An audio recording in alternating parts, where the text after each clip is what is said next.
Drivers, we've all been there. Music is up, the road is clear, or you're finding gaps through all the slow-moving piles. So your momentum is up. So is your mood. The sun may even be shining at just the right angle. Minimal solar glare here. And then, bam. Sometimes you crest a hill and there's an idling cruiser just waiting to make a kill. In other cases, the blue lights wind up in your mirror from out of nowhere. I once came steaming up on a speed trap at such an obviously guilty rate of speed that the state trooper started walking toward my car, pointing me to the shoulder in the lane of travel. I personally have a lot of feelings about speed enforcement, but we're not going to talk much about them. I'm Dan Roth, and this is a special edition of the Wheel Bearings podcast.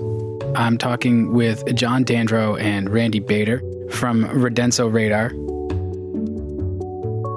But before I get to the interview, let me set the stage.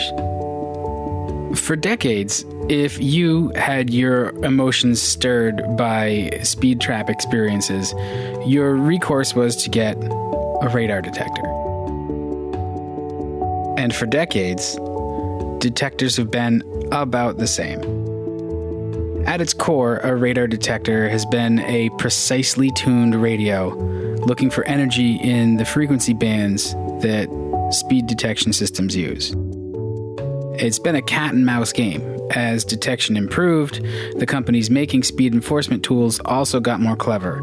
They added different frequencies out of the range of current detectors on the market, and they created instant on gear that is harder to sniff out, and laser is quite a bit harder to detect. All of those moves give speed enforcement an edge until the detection industry catches up.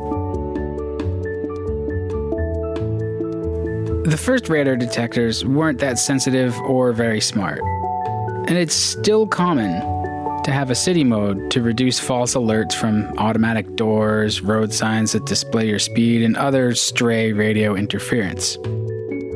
But electronic components keep shrinking, costs keep dropping, and new technologies such as GPS and phone app integration have made the latest radar detectors smarter than ever. But you can only cut so many facets in any single diamond. The pace of innovation seemed to have slowed to a trickle when I recently gathered a bunch of detectors together for a test. I had units from Uniden, Whistler, Motorola, but I couldn't get a Valentine 1, which has been the benchmark for many years. I also had my first contact with Radenso. They're a pretty new brand I hadn't heard of, and the performance of their detectors was impressive. Radenso makes a few models. The cheapest is under $300. The winner of my test was a long-range Uniden model with a fancy multicolored display. It had arrows and a hefty price tag that was closer to $1,000 than it was away from it. But the Radenso stuff managed nearly identical performance with a few less features and a much better value. So that's what started me paying attention to this newish player in a stagnant industry. At CES in November of 2019, Radenso introduced a new kind of detection technology that fundamentally changes how it's done. They're using an artificial intelligence platform they're calling Ray, and it's expensive now, but this approach is born out of the reality of 2019, not 1973. So simply put, there's more computing power available for less money than ever before. So instead of making another carefully tuned but ultimately dumb box, Radenso has created an artificial intelligence platform to protect you from the revenue people. At its core, it starts with a horn, an RF collector. Essentially, that's an antenna designed and optimized for the high-frequency radiation that speed systems use. So far, same as it ever was. But then all the power is in the software. The first step is a software-defined radio that scans a broad spectrum all at once, and then a Linux computer is on board to sort it out. The AI is looking for particular signal signatures. Every unit has a telltale fingerprint, and that's just physics. So every radar gun, every laser gun, every detection technology, if you train the AI, it's going to know what it is. So instead of energy detected, lighting up a light and beeping a buzzer, Radenso's AI can tell you which brand and model it has found. Sounds amazing, right? I wanted to know more, and luckily, Radenso wanted to tell me more.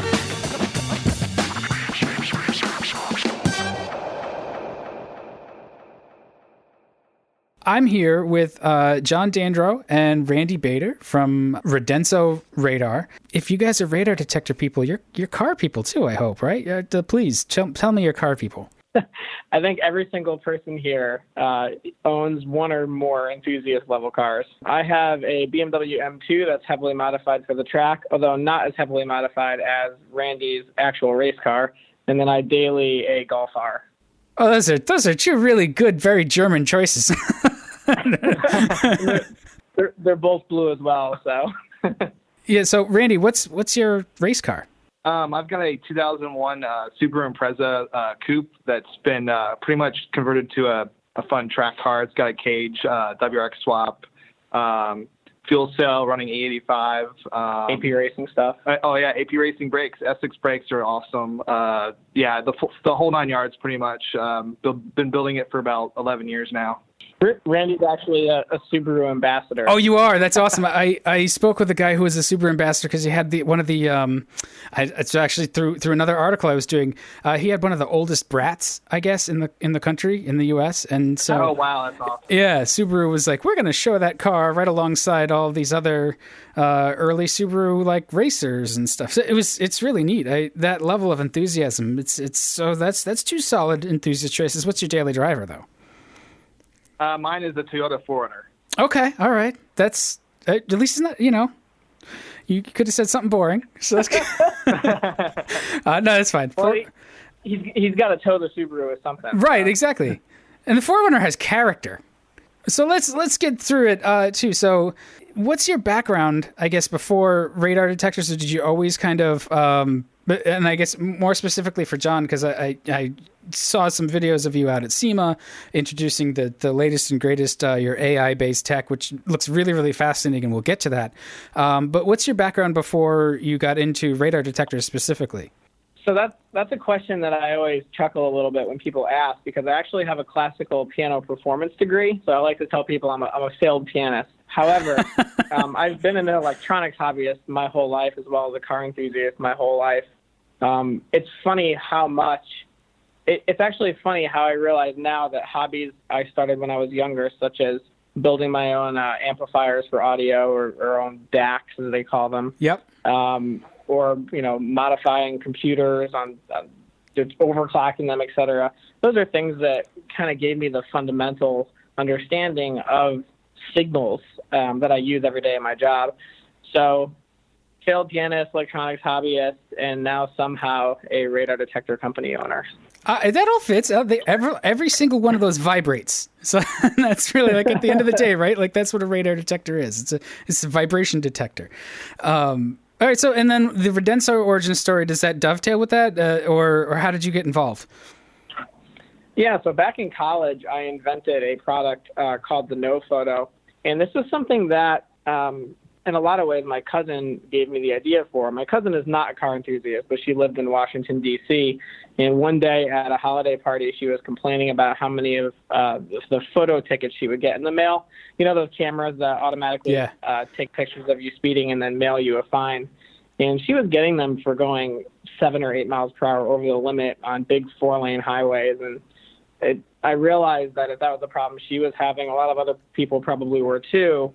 And the system seemed pretty primitive to me from a technological level. And with a couple of friends, I prototyped some different technologies to defeat them and came up with the No Photo, which was basically a device that sits underneath your license plate, sensed the flash of a camera, and then fired back with its own flash. That product gained a crazy amount of viral attention. I think I kind of got lucky that automatic enforcement was a really hot button issue at the time. There were a lot of state Supreme Court cases that were going on, and it was something that just kicked off a lot of drivers, I guess, this idea that not a live police officer would give you a ticket, right? That product, the technology behind it was great. We ended up having quality control issues on the water side because I didn't know what I was doing. I'd never brought a product to market before. I did a crowdfunding campaign on Indiegogo, raised some cash, prototyped it myself, and then ended up hiring some more professional engineers to help me bring it to market. But it was just a huge learning experience. I mean, I'd never done that before. Yeah, well, now you get another bite at the apple with radar detectors.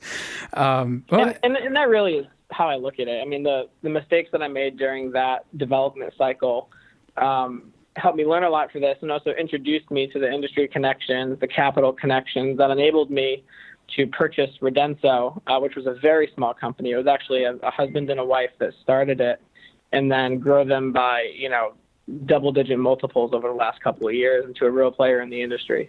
Well, and the industry is really interesting, too. It must be in this place. Maybe you can speak to it a little bit, because we're in this age of creeping automation where, dynamic cruise control should just drive the car for you on the highway, right? So what's the need? What's the sort of case you can make for a radar detector, and then just the increasing level of technology and sophistication that you need to put into detectors?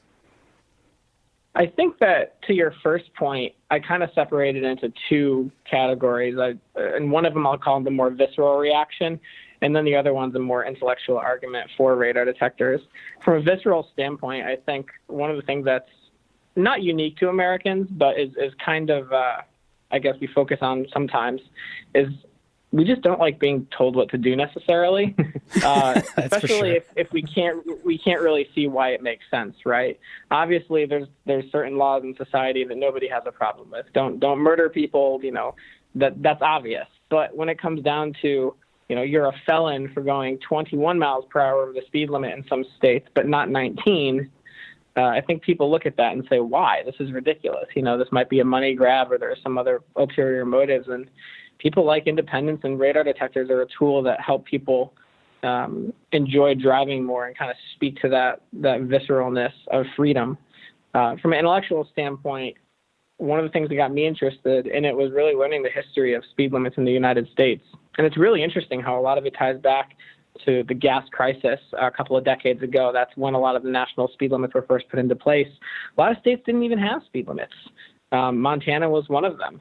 And it's interesting to see how a lot of them were not based on safety, like we all assume they were, but were really kind of forced by the federal government by threatening to withhold transportation funding.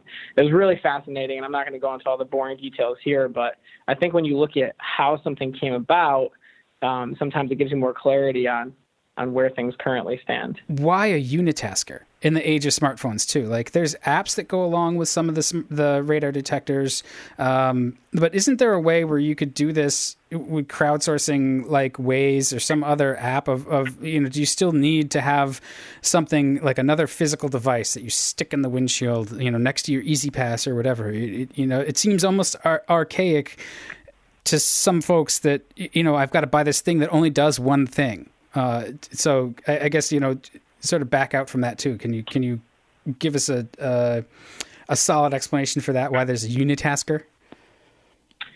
Yeah, so I actually agree with you that I also feel it's archaic that we have to buy a device that does one thing, but there is also a reason that we still must buy a device in the first place. Things like Waze are an awesome tool. I mean, Randy, you use Waze all the time, right? I do, but it's just something you can't use by itself, because you can be driving one day and there's somewhat rural areas. For example. Like police are actually moving, so it only works well if the police are stationary, and then the police do not sit there for very long. And then you also have people that actually will mark police, and they actually mean it for the wrong side of the road, so you're slowing down. It's a layer of protection. and I would always recommend using one in addition to a radar detector, but you can't rely on it in all situations. Now, the reason that you still do need a physical device is simply because of the frequency that police radar is transmitted on. Police radar is mostly in Ka and K bands, although there is some X band still around.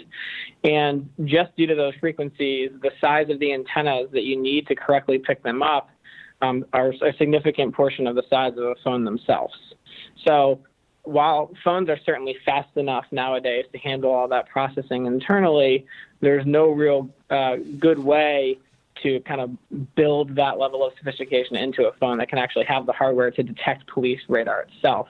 We'll talk about it a little bit later, but that's one of the reasons that our new detector is actually a total break from everything else in the industry, and we're actually designing it as a Linux computer with a radar horn attached that just so happens to fit in a traditional radar detector shell. Yeah, I've got a nice question about that approach, because I was really impressed with that, actually, and to talk about some of the details. It really does.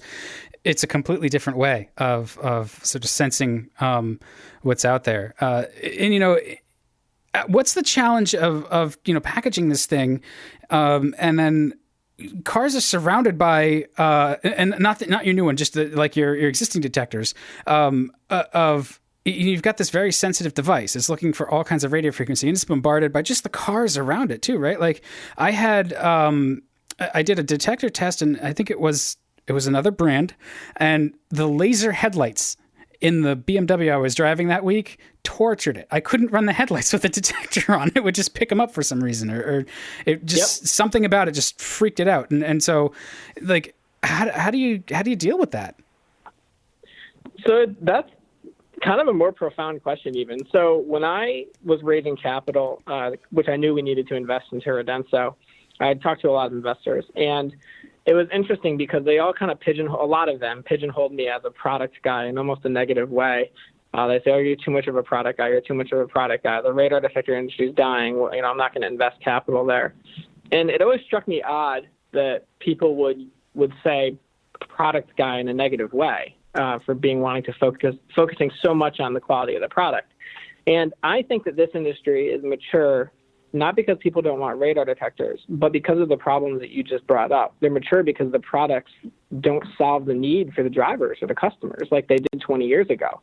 20 years ago, radar detectors were a huge industry, but there was also no false alerts coming from these vehicle safety systems in cars. Yeah, it started with the traffic sensors all over the highways. Yes. And then it spread to all the blind spot monitoring systems. Radar cruise control. Now, a lot of the drones, the traffic drones, use modulated radar signals for statistics. This stuff is growing, and this radar pollution is everywhere. So, as you said, these devices, which haven't really changed in just 20 years due to the anti-competitive nature of the industry, they're running 50 megahertz processors to try to do all their processing.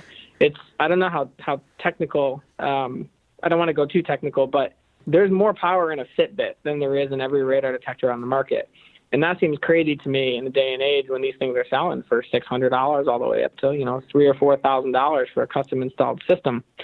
So when we started this project, I wanted to make sure that we took a completely clean slate approach and tried to solve the problem from an ideal standpoint, instead of just saying, okay, here's the traditional processors, here's the traditional form factor, let's just make a slightly better version of our competitors. We said, no, clean slate design, we define the problem space first and then optimize the hardware to solve that problem. And I think that's what led us to having such a different platform than everybody else and using artificial intelligence. Yeah, well, that's fascinating. But let me touch on the comment though about the industry dying. Randy, you handle the marketing side of things, and is it dying, or is it really like? Is it more of like the industry is sort of strangled by a lot of big players that aren't really doing much? They've got that mature technology, and they're not really innovating too much unless they're pushed. Yeah, I feel like we still have people out there that they actually think radar detectors are illegal. There's a lot of people that are actually just not, they don't have the knowledge of how radar detectors work. So I think that also doesn't help, with radar detectors. But well, how many competitors do we have? 2, 3? There's 2 or 3 competitors in the industry. And 2 of them came from the same company originally, right? Yep. Mm-hmm. So, I guess to his point, there's it's kind of been a situation where there was only 2 or 3 players involved, and they were both just kind of printing money. And if you don't have a lot of competition, then you don't have to spend a lot of money to innovate. It's just how Uber came about. Sit there cranking out profitable products. Yeah. Even if they're not ideal, there's no competition, and people are stuck with them. Mm-hmm. So yeah, I mean, what's your sales pitch when you're trying to explain to your mom? Well, she probably already knows, but but what you do and why the things that you make are still relevant and still useful and not illegal. I think the only place where you can't use them is DC right now. Correct. Yeah. Virginia. Yeah. And Virginia and military bases. But, the one thing I get a lot of people saying is, well, I drive a Prius. Why do I need a radar detector? And, our detectors will still alert you of red light cameras, speed cameras. And not only that, but there are times where you're going to be speeding and you don't even know what the speed limit is in somewhere you might not be familiar with. And it might just be a ability to okay, maybe I should check my speed. And then sure enough, you look down, you slow down just in case, and then a cop's approaching. So, I mean, it's not really just for people who are feeling the need for speed, but it's for everyday people. And I mean, with the investment level of what an entry-level detector costs, if it saves you from one ticket, it's already more than paid for itself. Mm-hmm. I mean, you can get a decent detector for $200 or $300. I think our XP is $249. Is it the most advanced in the world? No. But is it going to save you from a ticket? Even if it does once over a 5 or 6 year period, you're way ahead financially. Mm-hmm. So what's the most important thing for a detector to do? Like, what if you're looking for one? I guess because they all have different features, but like sort of the most baseline, most important thing that you could say to be on the lookout for. So I kind of want to clarify too that even my own current products, which do not use AI, those are kind of the same style as my competitors. So I don't want to make this like a me versus my competitors product. Sure. I kind of want to make this about future technology versus all current detectors, including ours. And I think that right now, you really can't have it all with our current products or our competitors. You generally have to pick a trade-off between minimizing false alerts, range, and then features. I would say right now for me, I'm just looking for a really good mixture between enough range to always protect me, even in tough terrain, which is defined as hills, things that could block the radar signal, but also good enough false alert filtering where it doesn't drive me crazy. And I think there's a couple of detectors out there nowadays, both for me and my competitors, that satisfy that. In the future, the way that we design our new platform, you don't have to make that trade-off anymore because we have enough intelligence and processing power to characterize signals and classify them instead of filtering. And what I mean by that is if you look at an iPhone and the Android lying on a table next to each other, you'll be able to visually say, oh, that's an iPhone and that's the new Pixel 4, right? You've seen pictures yourself, you've seen them online, you might have handled them. Visually, it's obvious to you. That's how our new detector will look at radar. The way the current detectors look at radar is if you look at the Pixel 4 and an iPhone on a table, and instead of just knowing which one it is, you tried to say, are they both rectangles? Are they both plastic? Do they have a dark screen or they have a color screen? And you're making all these algorithms to try to tell the difference between them. But at the end of the day, they look so similar, you might get them wrong half the time.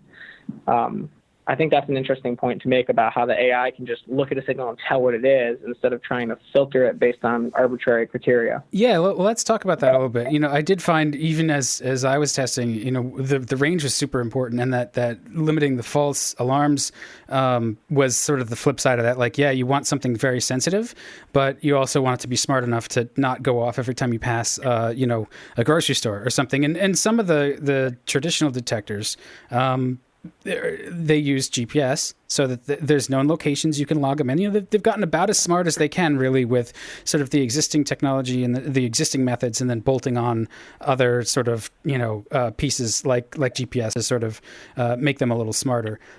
But your newest detector technology that you just introduced at SEMA, it's a completely different way of doing it. It's not tuned to a specific range of frequencies, which the sort of tradition, that's been the traditional way to do it. You make a radio that detects, other transmitters. You're kind of scanning everything. It's the software defined radio, right? So you're just looking at all of the spectrum, and then you're using a powerful computer to figure out what's worth looking at. That concept is correct. So the way that a traditional detector was done was that all of the hardware behind the antenna, which we call the radio, the antenna and the circuitry, but all of the hardware behind that was really optimized for that specific range of frequencies. So let's just say that down the road, a new radar camera came out that scanned a little bit lower. You would have to make a hardware change and able to capture that. That's the cat and mouse game. That's happened in this industry. There's a type of camera often used in Canada and internationally called multi-radar. And 90% of current radar detectors, they just didn't have the hardware to be able to detect it. So that's going to happen more and more in the future. So the way that we did it was we took a modular approach. So we have basically two different black boxes. One is the software-defined radio, and that's our Linux computer. And then the other one is the antenna module. And these are actually, even though they're inside one box, there's actually a connector in between them.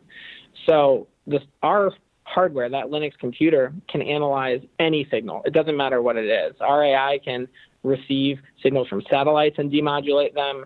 It can tell if it's a blind spot system, or it can do VHF. It can any type of radio signal. It doesn't care. It's like SETI. The antenna, exactly. The antenna, you could just put whatever module that we need on there as a manufacturer, and we've built the hardware so we can overscan a ridiculous range. So with our current, our new detector is going to be called Thea. The antenna that we're shipping with Thea will capture all radar ranges, X-band, K-band, Ka-band, multi-radar, every type of international camera. But that one isn't tuned specifically to like satellite signals, for example. But if we ever wanted to, we could just pop a different module on there, and we wouldn't have to change any of our software code. Yeah, it's so that approach means that you've had to spend a lot of time training the AI, right? To understand and you've had to get different radar guns and say this is a stalker or whatever this is a X or Y gun and go from there to do that. So is that just a different shift from like engineering, the horn and the circuitry to detect, to detect the signal versus like and spending the time building the AI and training it? Like you're putting the time in a different area now? Yeah, so from a software perspective, the only thing that our AI, which we're branding Ray, stands for Radenso AI, the only thing that Ray cares about is that the hardware is fast enough to run her with sufficiently low latency. And this is really cool because we've been able to use production code for really a year and a half now during development because it's just Linux, right? It doesn't care. Just like Mac OS X runs on a variety of different laptop configurations, whether it's a 2012 Mac or a 2019 Mac, that's how the software we've built works as well. So we can run our production AI on a computer running Linux, like a full-blown Dell laptop or something, or we can run it on the actual radar detector hardware, which is an ARM processor. So we've been able to develop very quickly and really iterate and spend a lot of research and development time training that AI. In a lot of ways, it's what the automotive industry is moving towards in general with self-driving car technology. I mean, if you look at the hardware, for example, that Tesla is using, they're using a lot of similar FPGAs and a lot of the similar hardware that we're using to accelerate that AI. It's kind of funny. I mean, it's the way that the OEM world is moving too, and I think we're one of the first aftermarket devices to kind of head in that direction as well. Yeah, well, and FPGA is field programmable gate array, right? So that's a very flexible platform. You can make that do. You can be, filters or signal conditioning or whatever you need it to do. You can make it do that. So it sounds like you've really thought about sort of future-proofing and making something that's flexible and that you can update later. Have you come up with any other uses that you can talk about for this tech? Like, it actually seems like autonomy and autonomous driving is a really good place that you'd want something to be aware of the signals around it, and not necessarily just for avoiding speeding tickets, but just knowing what's going on. Yeah, and one of the things that I decided to do was actually we're going to make a commitment to open source some of our code, our user interface code, because we've used a lot of open source tools during development of this that fundamentally changed how I viewed signals and signal processing, right? And that was made possible by these very generous people, essentially, that created these tools and allowed me to use them for free. And I don't think those people who made those tools ever thought that it would be used to build a radar detector. So that got me thinking, if I'm giving people what is not really a radar detector, but a Linux computer with a signal processing capability in a car, what else could that be used for?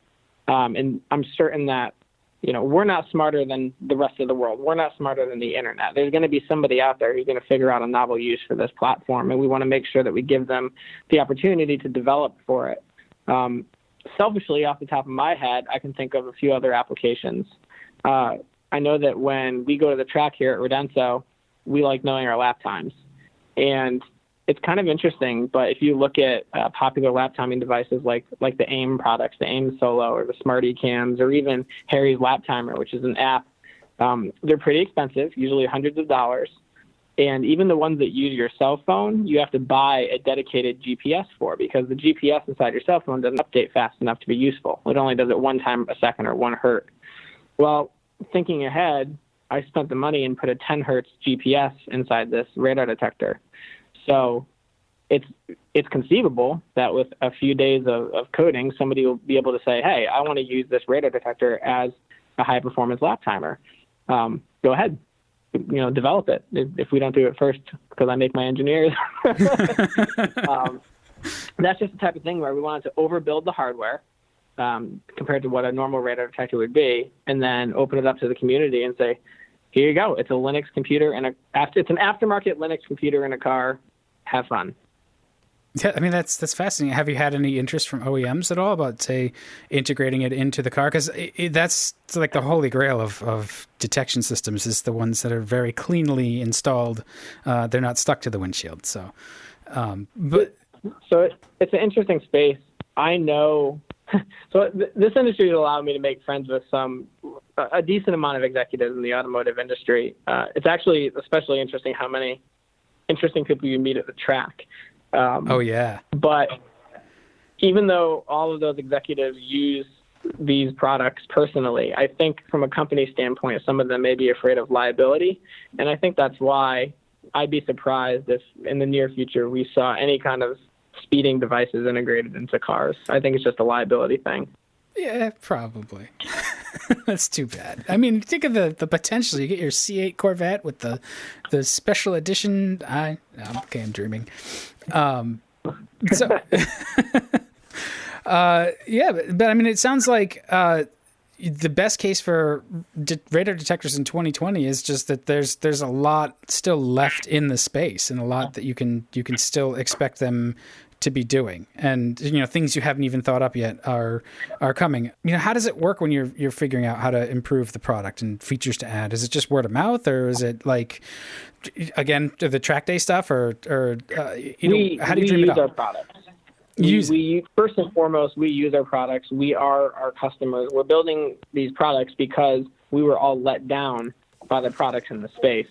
And, that's a decision that I make even when we're hiring. I try to hire people that kind of fit that philosophy, that if they see a problem, they're going to go ahead and take initiative and attack it themselves and come up with solutions to fix it.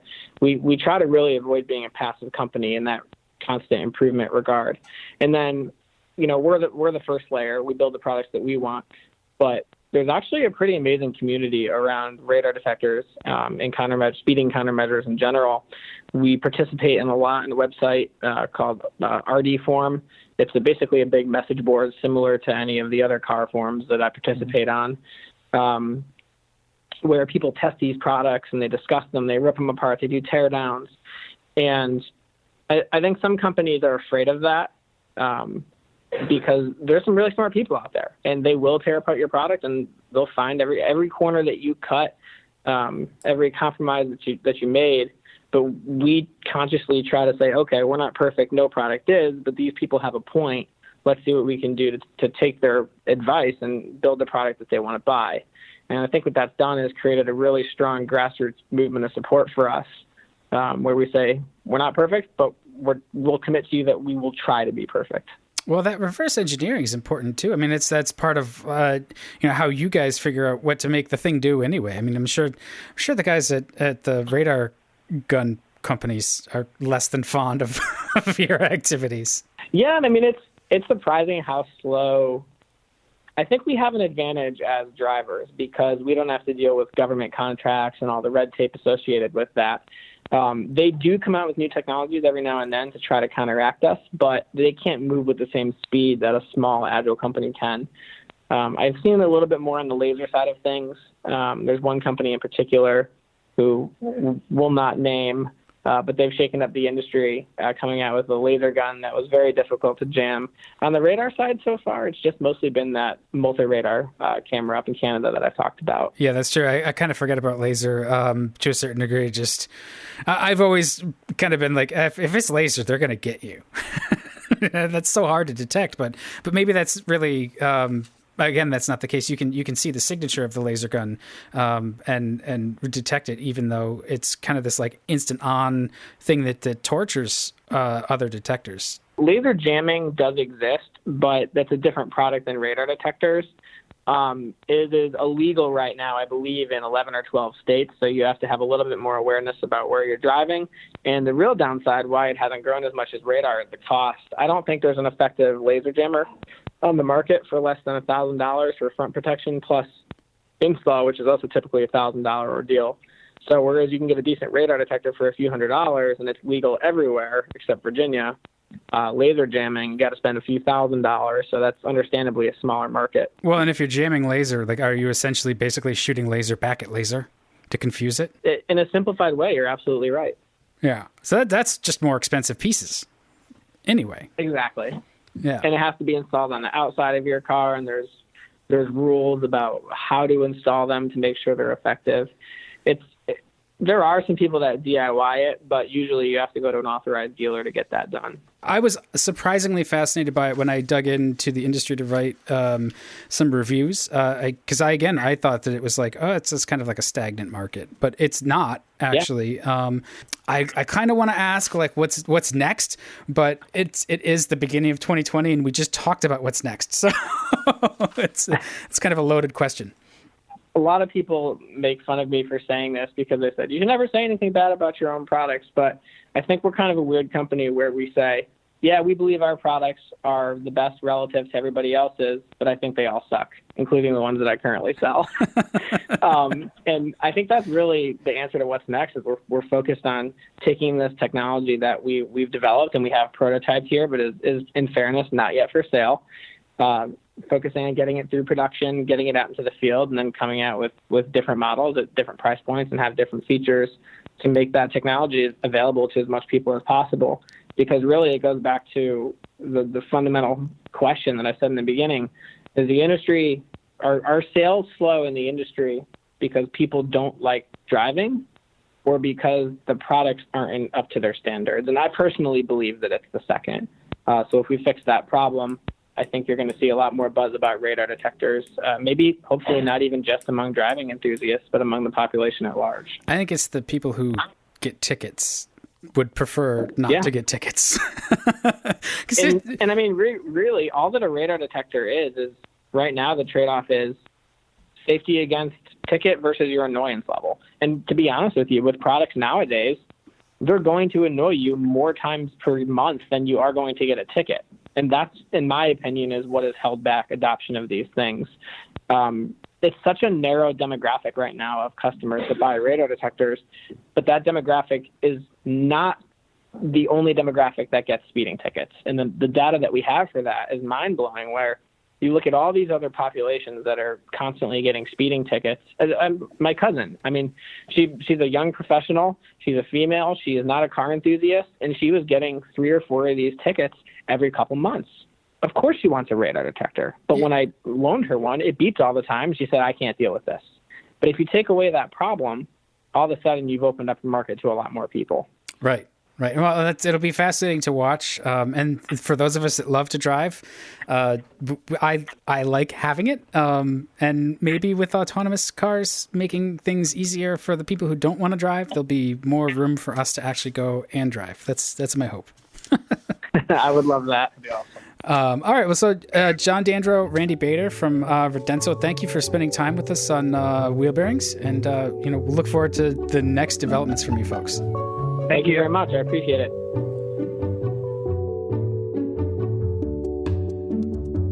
Thanks for listening to Wheel Bearings.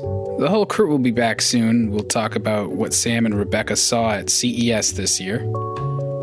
In the meantime, find us at wheelbearings.media and on Twitter as @wheelbearingscast. Remember, there's only one vowel, that's the A in cast.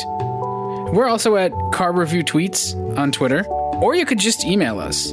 That's feedback@wheelbearings.media. Music on this episode is from freemusicarchive.org and used under a Creative Commons license. Tracks are Peace Corps by Poddington Bear and The Third by Anatech. We also borrowed a little bit from The Who. I hope they don't mind.